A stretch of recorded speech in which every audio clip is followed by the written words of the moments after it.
forward to that tonight. Thank you very much to you and Sandra. Good afternoon, everybody. I'm Martha McCallum, and we are pouring over a brand new story right now, a bombshell that just dropped from the Washington Post moments ago.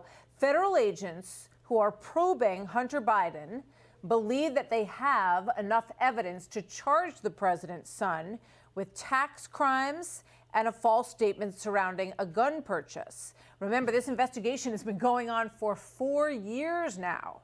His overseas business dealings were the initial focus, or at least what got the most attention.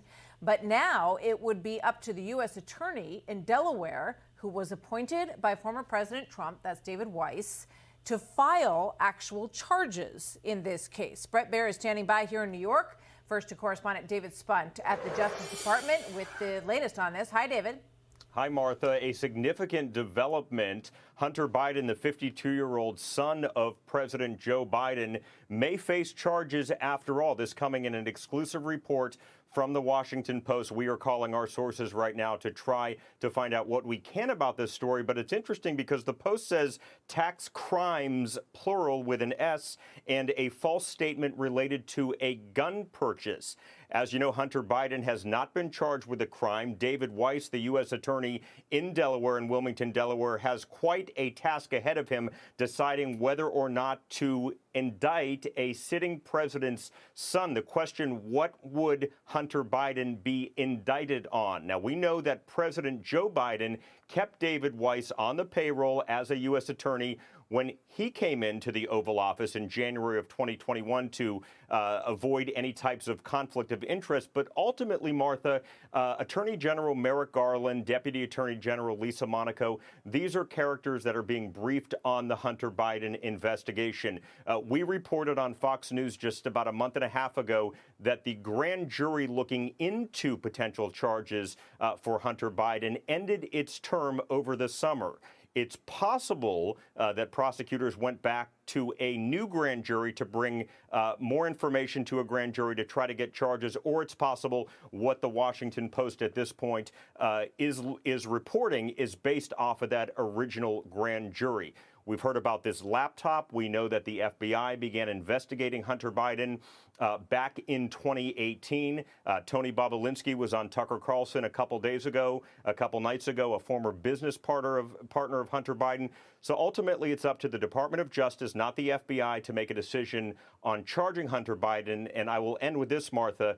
The DOJ has I want to say it's not a written rule, but to not charge someone before an election if it's a politically sensitive matter. Hunter Biden's not on the ballot, but his father's the president of the United States. So we'll see what happens here.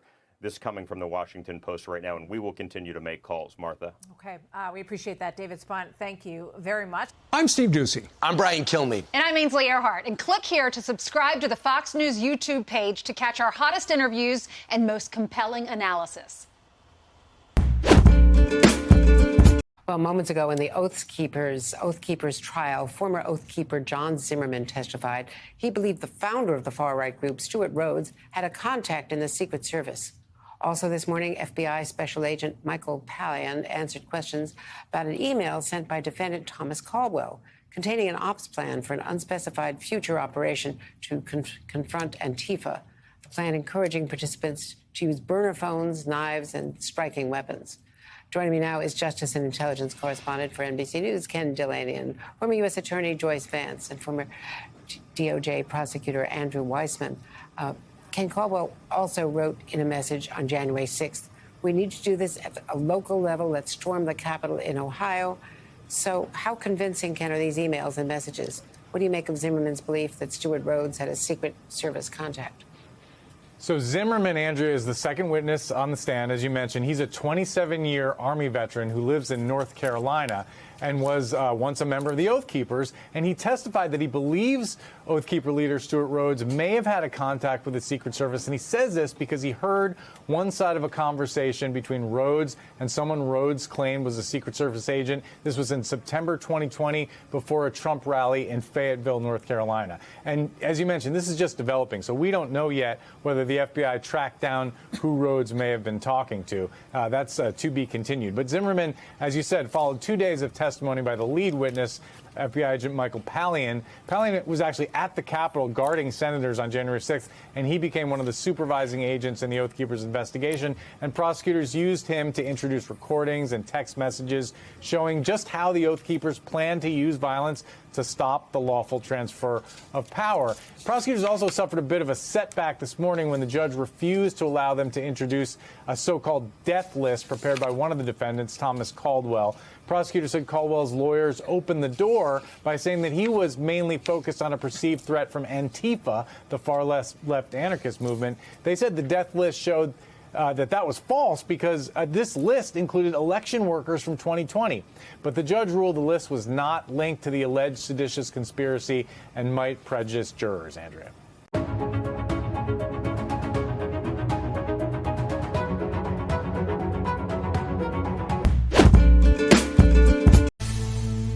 A member of China's state-controlled media now threatening Elon Musk on Twitter after he tweeted his opinions about Russia's invasion in Ukraine. The Global Times former editor tweeting this: Elon Musk has released his personality too much, and he believes too much in the U.S. and West's freedom of speech. He will be taught a lesson. That threat in response to a poll that Musk tweeted proposing that Ukraine give up Crimea to Russia, as well as redoing the elections in the annexed regions now under UN supervision. Well, here to react is Fox News contributor Douglas Murray. Good morning, Douglas. Good morning. Good morning. Why is China inserting themselves into this issue? Well, Chinese state media and state media affiliates are doing this all the time on Twitter and other social media Same platforms. guy who did it to Nancy Pelosi. Yes, exactly. And, the funny thing about this is, of course, is that the Communist Party of China's basically sort of outriders, like this guy, they do this all the time. They're very bellicose. They're very threatening. They act as sort of, as I say, sort of outriders for regime propaganda. And, one of the many ironies of it is that they do this very freely on platforms like Twitter, which are forever muting, silencing or kicking off ordinary mainstream conservative opinion in America. But if you're a Chinese state actor, you can do this as you like. You can threaten people. You can threaten Elon Musk. You can threaten anyone. So what did he mean by he will be taught a lesson? Well, I think what he seems to be referring to, and as I say, this sort of bellicose talk is very common from these guys. I think what he's sort of referring to is, you believe in democracy and freedom too much, and you're going to learn. And that seems to me to be the underpin of the threat. It's you're going to learn that this freedom you talk about, this democracy you talk about, it's all so much hot air. It's very interesting because, of course, actually that is in play. We know that the only competitor or rival of the US in the 21st century is China. We know that China is rising ever since it joined the WTO 20 years ago. It's been rising. It has a totally opposite view of the world from America, from the Western democracies. It doesn't believe in democracy. It doesn't believe in freedom in any way. It has 1 million people in concentration camps as we speak. And it believes that this century is for them. And I just think that we've all got to be aware of that and know that the future that they envisage for us is absolute hell. Douglas Murray, thank you for coming on. It's a great pleasure.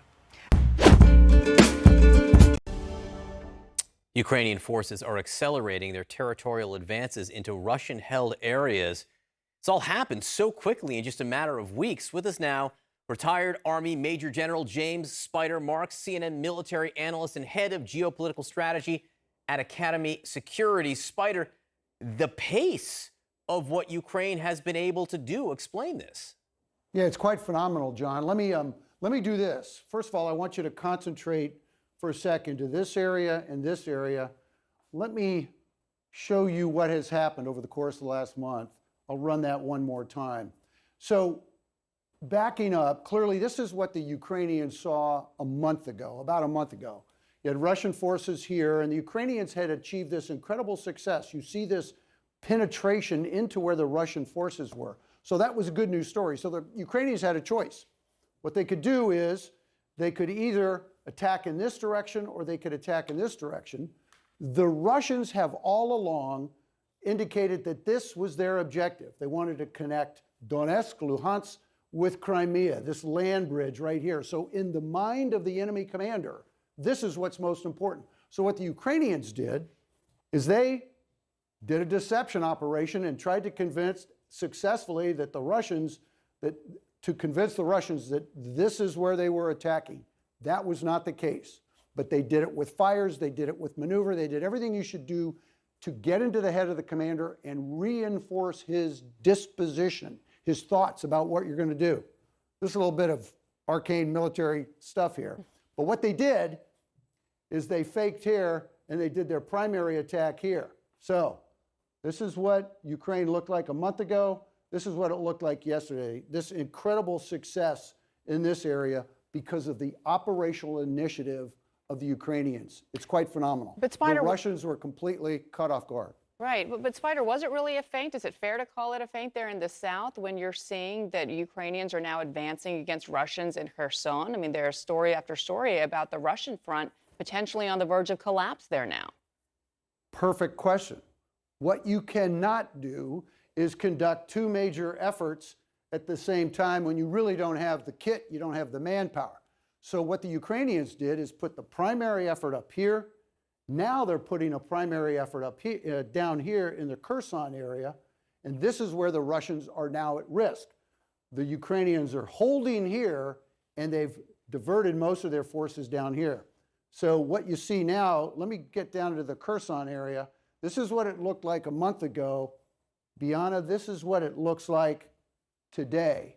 Again, let me highlight that this area in here, the Russians are on the other side of the Dnieper River. This becomes a challenge for the Russians because they can't resupply, and those forces are potentially isolated. Yeah. This is what's happening on the battlefield. Yeah, watch that space. Literally, watch what's going on in Kherson. See how quickly the Ukrainians are able to move, if they're able to move. Spider, always great to see you. Major General James Spider Marks, thank you. Thank you, folks.